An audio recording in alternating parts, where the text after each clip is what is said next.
Depuis des décennies, les tensions entre la Chine et Taïwan sont considérées comme l'un des points chauds les plus dangereux au monde.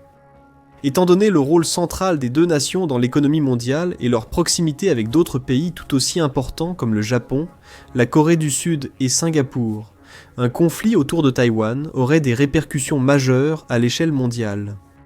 En résumé, cela pourrait facilement dégénérer en une véritable guerre mondiale, mais les risques ne s'arrêtent pas là. Pour paraphraser la célèbre phrase de Gabriel García Márquez tirée de son œuvre épique 100 ans de solitude, il est plus facile de commencer une guerre que de l'arrêter. C'est pourquoi la stratégie des États-Unis concernant la question de Taïwan s'est concentrée sur la dissuasion de la Chine, afin qu'elle n'envisage même pas de tenter de s'emparer de l'île par la force.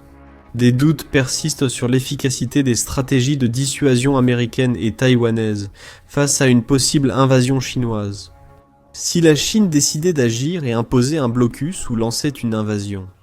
Des questions similaires subsistent quant à la manière dont les États-Unis pourraient empêcher le conflit de s'intensifier en une guerre mondiale, et en fin de compte, de le conclure à des conditions favorables pour Taïwan et l'Occident au sens large. Alors, examinons les stratégies des États-Unis pour écraser les plans de la Chine concernant l'invasion de Taïwan, et voyons comment le scénario dans le détroit de Taïwan pourrait se dérouler. Dans une certaine mesure, le fait que Taïwan soit encore, plus ou moins, une nation indépendante témoigne du succès des stratégies de dissuasion des États-Unis jusqu'à présent. La Chine affirme avec insistance que l'île appartient à la Chine selon le droit international.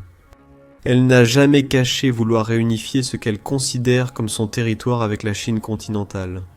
Par la force, si nécessaire. Malgré une modernisation massive de son armée ces dernières décennies, elle est devenue la troisième puissance militaire mondiale. Dans ce processus, la Chine a montré peu d'appétit réel pour une confrontation totale à propos de Taïwan. Il est vrai que la Chine a multiplié les démonstrations de force. En 2024, Taïwan a détecté 5105 incursions d'avions chinois dans son espace aérien. Cela représente presque 14 violations de la sécurité par jour. En comparaison, entre 1954, lorsque la soi-disant ligne médiane Davis, c'est-à-dire la frontière dans les eaux entre les deux nations, a été tracée. Jusqu'en août 2020, seules 4 incursions militaires dans l'espace aérien taïwanais avaient été enregistrées. La Chine a aussi nettement accru ses exercices militaires autour de Taïwan, s'inscrivant dans une stratégie plus large de guerre de zone grise, visant à exercer une pression psychologique sur Taïwan et à tester les réactions des alliés régionaux. En avril 2023, après la rencontre entre la présidente taïwanaise Tsai Ing-wen et Kevin McCarthy, alors président de la Chambre des représentants américaine, la Chine a lancé les exercices conjoints, épée unie, épée aiguisée. Ces exercices interarmés ont simulé l'encerclement de Taïwan, l'obligeant à déployer ses propres forces et entraînant des face-à-face navals. En mai 2024, peu après l'investiture du nouveau président taïwanais, Lai Ching-te, l'armée populaire de libération, ou armée populaire de libération, a mené un autre exercice à grande échelle, baptisé Épée conjointe 2024A.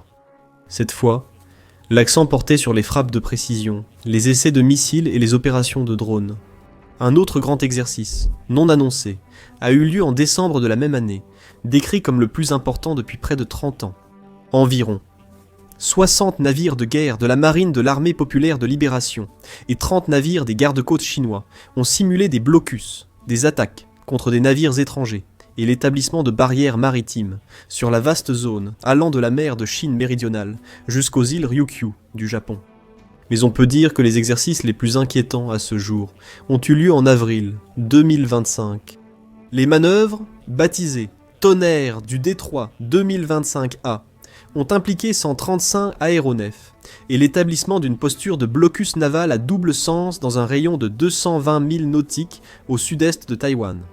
Parallèlement, pour la première fois, plusieurs navires des gardes-côtes chinois sont entrés dans la zone contiguë de 24 milles nautiques de Taïwan.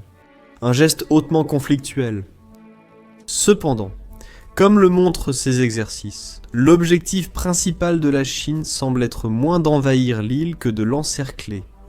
Les experts américains estiment que la Chine a fixé une date limite pour que l'armée populaire de libération soit prête à lancer une véritable invasion de Taïwan dès 2027. Mais le consensus parmi les groupes de réflexion semble être que la Chine est très susceptible de tenter un blocus de l'île avant une véritable invasion physique. Cette stratégie, appelée Lianfengkong, ce qui se traduit par blocus conjoint, consisterait à utiliser les forces navales, les gardes-côtes et la milice maritime de la Chine pour restreindre l'accès au port de Taïwan et couper les importations vitales. L'objectif serait d'isoler l'île et de forcer sa capitulation sans nécessairement déclencher une guerre ouverte. Il est certain que Taïwan est particulièrement vulnérable aux conséquences d'un blocus, étant donné qu'elle devrait faire face à la plus grande marine du monde et à l'extrême dépendance de son économie aux importations et exportations. En 2022, les importations et exportations de Taïwan représentaient respectivement 61% et 69% de son produit intérieur brut. À titre de comparaison, les importations et exportations de la Chine représentaient seulement 15% et 20% de son produit intérieur brut. Taïwan dépend particulièrement des approvisionnements énergétiques étrangers, important environ 97% de son énergie, tout en important également environ 70% de sa nourriture. Ainsi, malgré une capacité de stockage d'environ 1 million de tonnes et une production locale de fruits, légumes et riz, Taïwan ne pourrait survivre que 6 à 10 mois sans importation alimentaire. De plus, les réserves d'énergie actuelles de Taïwan suffisent à Taipei pour une durée limitée. Elle ne dispose que d'une capacité de 5 mois de pétrole, 40 jours de charbon et 10 jours de gaz naturel. De nombreux experts pensaient que la Chine pourrait lancer des opérations militaires majeures contre Taïwan pendant 6 mois et maintenir un blocus bien plus longtemps. Plus un blocus réussi durerait longtemps, plus la situation économique de l'île deviendrait critique, menant tôt ou tard à un effondrement économique, probablement suivi de troubles sociaux et politiques. Résultat, Taïwan capitule sans que la Chine ait à poser une botte au sol. Du point de vue chinois, cela rend le blocus de l'île bien plus attrayant qu'une invasion, du moins dans un premier temps. L'île est à seulement 145 km du Fujian, la région chinoise la plus proche de Taïwan, et l'armée chinoise surpasse largement celle de Taïwan. Envahir Taïwan serait tout sauf simple, avec un fort risque de défaite stratégique pour la Chine. Même sans intervention américaine ou alliée, le détroit de Taïwan demeure un défi majeur pour une force d'invasion. Le voyage connaît 2 saisons de mousson et des conditions météorologiques extrêmes. Cela signifie qu'une invasion maritime n'est possible que quelques mois par an. Les côtes rocheuses, le terrain montagneux accidenté, le nombre limité de ports en eau profonde et les eaux côtières peu profondes sur la côte ouest de Taïwan, face à la Chine, limitent également fortement les options dont dispose la Chine pour débarquer physiquement. Une grande force d'invasion. Ayant constaté l'efficacité de l'Ukraine dans l'utilisation d'armes modernes de déni aérien et de drones maritimes contre la flotte russe de la mer Noire, la Chine pourrait aussi sérieusement craindre que sa marine ne puisse contrer des tactiques similaires de Taïwan. Même si elle déploie assez de force pour tenter de vaincre celle de l'île lors d'une guerre terrestre, elle affrontera une nation parfaitement préparée à ce conflit. Taïwan a adopté une stratégie de défense à plusieurs niveaux, allant de la guerre asymétrique à la coopération militaire internationale et la défense civile. L'une des plus importantes est la stratégie dite du hérisson, qui consiste à utiliser de nombreuses armes petites, mobiles et économiques pour rendre une invasion trop coûteuse pour la Chine. La posture du hérisson repose sur la défense côtière mobile, des missiles de croisière et des systèmes de défense aérienne portables appelés MANPADS. Système de roquettes, High Mobility Artillery Rocket System, vedettes furtives et petits bateaux d'assaut armés de missiles, qui peuvent être dispersés parmi les ports de pêche. De plus, Taïwan a récemment acquis des drones militaires, comme les mines marines Albatros 2 et un système de défense aérienne Raytheon NASAMS, d'une valeur de 650 millions, afin d'assurer une protection terrestre à moyenne portée contre les avions, les drones et les missiles de croisière ennemis. Ces derniers 2 mois, la défense civile de Taïwan a également renforcé de manière significative ses capacités, notamment par la distribution d'un manuel à plus de 98 millions de foyers. Le manuel donne des conseils pour repérer les activités militaires, éviter la désinformation et protéger ses appareils contre les cybermenaces liées aux applications et équipements chinois.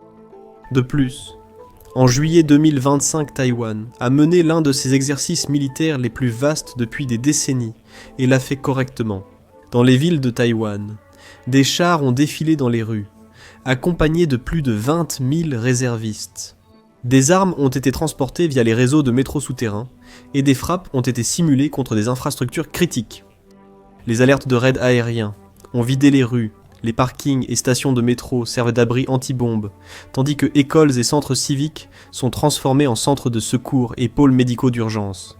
Selon Lin Feifan, le secrétaire général adjoint du Conseil de sécurité nationale de Taïwan, bien que ce soit la première fois que le peuple taïwanais assistait à un exercice d'une telle ampleur dans ses propres quartiers, le public n'a pas paniqué, mais a au contraire exprimé un fort soutien à ses efforts d'entraînement et de préparation réalistes. Armer Taïwan avec des armes avancées adaptées à la stratégie du porc-épic et renforcer sa résilience civile face à un possible blocus ou une invasion sont depuis longtemps les piliers de la stratégie américaine envers Taïwan. L'idée de base, comme mentionné précédemment, est de dissuader une invasion chinoise en créant des conditions telles qu'elles seraient trop coûteuses pour que la Chine puisse l'envisager. Cette stratégie de dissuasion repose sur deux piliers, le déni et la punition. Le premier consiste à renforcer la résilience défensive de Taïwan et à projeter la propre puissance des États-Unis. Les États-Unis ont conservé des capacités inégalées depuis l'effondrement de leur seul rival crédible, l'Union soviétique, au début des années 1990. Même sans sa dissuasion nucléaire, les États-Unis ont utilisé une combinaison de centaines de bases avancées, des porte-avions, des sous-marins nucléaires furtifs, et de loin la force aérienne la plus avancée au monde pour opérer à l'échelle mondiale et à grande échelle. La capacité de déni de ces forces s'est illustrée pendant la crise du détroit de Taïwan, en 1996, lorsque la Chine a mené des exercices militaires et testé des missiles près de Taïwan. Washington a envoyé 2 porte-avions dans la région et a menacé de repousser physiquement toute attaque chinoise réelle. Cette décision a grandement contribué au fait que les Chinois aient finalement reculé. Mais les choses changent. Ces dernières années, les États-Unis ont pris conscience de la menace croissante que posent missiles et drones avancés pour leurs actifs coûteux et difficiles à remplacer, tels que les porte-avions et bases. Les États-Unis ont donc adapté leurs forces régionales avec ce que Zach Cooper, chercheur principal à l'American Enterprise Institute, nomme des systèmes plus attribuables, peu coûteux à produire et conçus pour être jetables. C'est la même politique que nous voyons à l'œuvre à Taïwan aujourd'hui. Les atouts de Taïwan pourraient suffire à contrecarrer les premières étapes d'une tentative d'invasion terrestre chinoise, surtout si les avions et navires américains participaient à la bataille contre l'armada chinoise au large. Cependant, la taille de la marine et de l'armée de l'air chinoise suggère que, malgré toute sa résilience défensive, Taïwan n'a tout simplement pas la capacité d'empêcher ou de briser un blocus chinois. Pour Pékin, mettre en place un blocus impliquerait des coûts nettement inférieurs à ceux d'un conflit armé, tout en permettant à la direction chinoise d'ajuster le niveau d'escalade. En réponse aux actions diplomatiques et militaires de Taipei et de Washington, une telle stratégie permettrait à la Chine de garder un plus grand contrôle sur sa position de négociation, transférant ainsi la responsabilité de toute escalade supplémentaire aux États-Unis ou à Taïwan. La Chine peut imposer un blocus de différentes manières, toutes illégales selon le droit international, certaines étant plus provocatrices et risquant une réaction plus forte. Le scénario le plus probable serait un blocus non cinétique, où la Chine mobiliserait sa garde côtière et sa milice maritime pour encercler Taïwan, intercepter et détourner les navires marchands vers les ports du continent. En présentant l'action comme une forme de quarantaine ou d'opération policière, plutôt que comme un acte de guerre, Pékin pourrait tenter de légitimer le blocus sur le plan national et international. Cette tactique de zone grise réduirait les risques d'une escalade cinétique immédiate tout en nuisant à Taïwan en perturbant le commerce, en augmentant les coûts d'assurance et en dissuadant la navigation commerciale. La Chine pourrait aussi utiliser des mesures coercitives sans imposer un blocus total, comme créer des zones d'exclusion maritime, mener des exercices militaires pour bloquer les routes maritimes et aériennes, ou saboter les câbles sous-marins avec des bateaux de pêche. Des cyberattaques contre le réseau électrique de Taïwan, les systèmes financiers et les réseaux logistiques déstabiliseraient encore davantage l'économie et le fonctionnement du gouvernement. Si ces blocus limités n'obtiennent pas les résultats escomptés, la Chine pourrait passer à la forme la plus extrême de blocus, un blocus cinétique qui impliquerait une action militaire directe, comme attaquer ou couler des navires, poser des mines marines aux entrées des ports clés, ou encore mener des frappes de missiles sur les infrastructures afin de réduire la capacité de Taïwan à recevoir des approvisionnements. Les conséquences de toute forme de blocus sur Taïwan seraient probablement graves, non seulement pour Taïwan, mais aussi pour la Chine et le reste de l'économie mondiale. Taïwan est le nœud le plus important de la chaîne d'approvisionnement en semi-conducteurs, stratégique et essentiel sur le plan économique. Elle possède 20% de la capacité mondiale de production de semi-conducteurs, 37% de la fabrication mondiale de puces logiques et 92% de la production de puces logiques avancées. L'Institut pour l'économie et la paix estime qu'un blocus partiel de Taïwan par la Chine pourrait réduire la production économique mondiale de 2,7 billions de dollars la première année, soit 2,8% du produit intérieur brut mondial. Bloomberg, qui a modélisé un scénario de blocus cinétique, prévoit que cela entraînerait une contraction de 5% du produit intérieur brut mondial, avec une baisse de 3,3% du produit intérieur brut des États-Unis, de 12,2% pour Taïwan et de 8,9% pour la Chine. Des chiffres dévastateurs. De même, la coupure ou l'endommagement de tout ou partie des 14 câbles sous-marins reliant Taïwan à l'architecture mondiale des communications provoquerait de graves perturbations des communications dans d'autres pays de la région. Une fois ces lignes perturbées, elles ne seraient probablement pas réparées avant la fin du blocus, qui pourrait durer des années. Cependant, la mise en œuvre d'un tel blocus constituerait un acte de guerre. C'est ici qu'entre en jeu le deuxième pilier de la stratégie de déni américaine. La punition peut jouer un rôle décisif dans le conflit, à savoir la menace d'une intervention militaire directe des États-Unis. En cas de blocus chinois, les États-Unis et leurs alliés escorteraient sans doute les navires commerciaux, verraient depuis Taïwan, avec une importante puissance navale. Si la Chine attaquait ces navires, elle risquerait une confrontation à grande échelle avec les États-Unis. De plus, la Chine n'est pas la seule puissance de la région capable de mettre en place un blocus. Les États-Unis sont là. Un contre-blocus imposé par les États-Unis et leurs alliés aurait des conséquences terribles pour la Chine.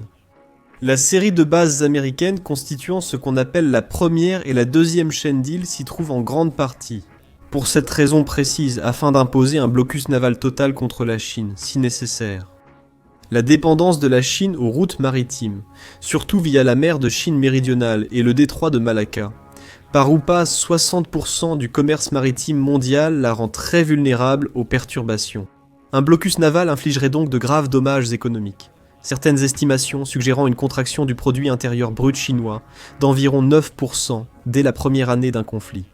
Le blocus paralyserait l'économie chinoise orientée vers l'exportation et pourrait déclencher une crise financière, une fuite des capitaux et des troubles sociaux. La Chine a pris des mesures importantes pour atténuer ces risques, comme le développement rapide de ses capacités nationales de production d'énergie nucléaire, hydroélectrique, éolienne et solaire, ainsi que la création de vastes routes commerciales terrestres à travers l'Eurasie. Cependant, les conséquences pour la Chine et l'économie mondiale sont si graves que la menace d'un blocus américain dissuade réellement la Chine. Tenter quoi que ce soit avec Taïwan, tout simplement. La menace de sanctions, d'embargo et de confiscation des avoirs chinois à l'étranger, en guise de punition pour avoir lancé une invasion ou un blocus de Taïwan, joue déjà sans aucun doute un rôle majeur dans la dissuasion de la Chine à prendre de telles mesures. La menace d'une action militaire directe des États-Unis, comme des frappes sur des infrastructures critiques et des parties de la base industrielle de défense chinoise, constitue un facteur de dissuasion encore plus important. La menace de répercussions aux conséquences profondes agit comme un frein, dissuadant la Chine d'engager une agression ouverte contre Taïwan. Elle serait aussi déterminante pour mettre fin à un conflit si la Chine agissait. Quoi qu'il en soit, si le bon équilibre peut être trouvé, des sanctions, des embargos, des avoirs confisqués potentiellement d'une valeur de milliers de milliards de dollars et des conséquences similaires pourraient pousser la Chine à chercher à mettre rapidement fin à tout conflit. Cependant, le risque de cette stratégie de déni et de punition est que si le bon équilibre n'est pas trouvé, elle peut avoir l'effet inverse. encourageant la Chine à prolonger la guerre, même si elle est en train de perdre et que la victoire semble improbable, et en nuisant à l'économie mondiale, y compris celle des États-Unis. Les chercheurs de la Rand Corporation appellent ce dilemme stratégique le défi de boucle d'or. Les menaces de sanctions doivent être suffisamment élevées pour persuader Pékin de mettre fin à un conflit dans lequel il est profondément engagé, mais suffisamment faible pour éviter de provoquer une escalade, ce qui pourrait entraîner l'implication de plusieurs autres nations et, dans le pire des cas, risquer une guerre nucléaire. Les États-Unis et la Chine sont les deuxième et troisième puissances nucléaires mondiales. Si la Chine estime pouvoir résister plus longtemps qu'à Taïwan à un blocus, ce qui est probable dans la situation actuelle, et si elle n'est pas suffisamment dissuadée par les menaces de représailles, alors elle pourrait choisir de poursuivre indéfiniment une guerre à Taïwan. Les coups de s'enliser dans un conflit de plusieurs années, extrêmement destructeur, pourraient bien être considérés comme moins graves que les conséquences politiques et économiques d'un recul. Un échec chinois dans un conflit autour de Taïwan menacerait probablement le pouvoir du président chinois Xi Jinping ou de son successeur et minerait la légitimité du Parti communiste chinois en général. Comme la plupart des dirigeants dans une position similaire, Xi voudrait donc probablement éviter d'admettre un échec. Et il ordonnerait en conséquence à l'armée chinoise de continuer à mener une guerre infructueuse. Moins la menace de punition est convaincante, plus ce scénario devient probable, comme l'a justement souligné le président Donald Trump, tout en exagérant quelque peu la situation, comme c'est son style. Malgré ses bases avancées et sa suprématie militaire, Taïwan est à des milliers de kilomètres des États-Unis. Il sera difficile et lent pour les États-Unis de réunir la puissance de feu nécessaire pour contenir la Chine dans sa propre région, même si celle-ci subit de lourdes pertes de l'autre côté du détroit de Taïwan. Étant donné le soutien limité du public américain à une intervention militaire des États-Unis à Taïwan, il pourrait ne pas être si facile, politiquement, d'obtenir l'adhésion nécessaire pour une intervention militaire à travers le Pacifique, dès le départ. C'est pourquoi, à condition de trouver le bon équilibre, cette stratégie de déni et de punition est à la fois l'approche la plus pratique pour dissuader la Chine d'initier un conflit, et pour mettre fin à tout conflit avant qu'il ne devienne incontrôlable. L'idéal serait de donner à la Chine l'occasion de sauver la face en revendiquant une victoire à la Pyrrhus, c'est-à-dire une victoire qui coûte si cher au vainqueur qu'elle équivaut presque à une défaite, en évitant autant que possible une implication directe des États-Unis et de l'économie mondiale. Dans ce scénario, Taïwan conserverait son indépendance, la Chine serait grandement affaiblie. Les risques de conflits futurs autour de Taïwan diminueraient fortement, les dégâts économiques mondiaux seraient limités, et le coût pour les États-Unis resterait faible comparé à un conflit cinétique majeur. Les experts estiment que les perturbations du commerce mondial et le chaos financier résultant d'un conflit plus large autour de Taïwan dépasseraient l'ampleur de la crise financière mondiale de 2008 et pourraient durer plus longtemps, tout bien considéré. Même si beaucoup aimeraient voir les États-Unis donner à la Chine une leçon militaire inoubliable, la stratégie actuelle des États-Unis semble être l'option à moindre risque et à rendement plus élevé. Pour l'instant, avec une direction plus affirmée au pouvoir à Taïwan et des pressions économiques croissantes en Chine, la situation reste tendue et tout peut arriver. Nous vous tiendrons informés de l'évolution de la situation. Abonnez-vous à la chaîne pour recevoir les mises à jour en temps réel. Merci de nous avoir suivis.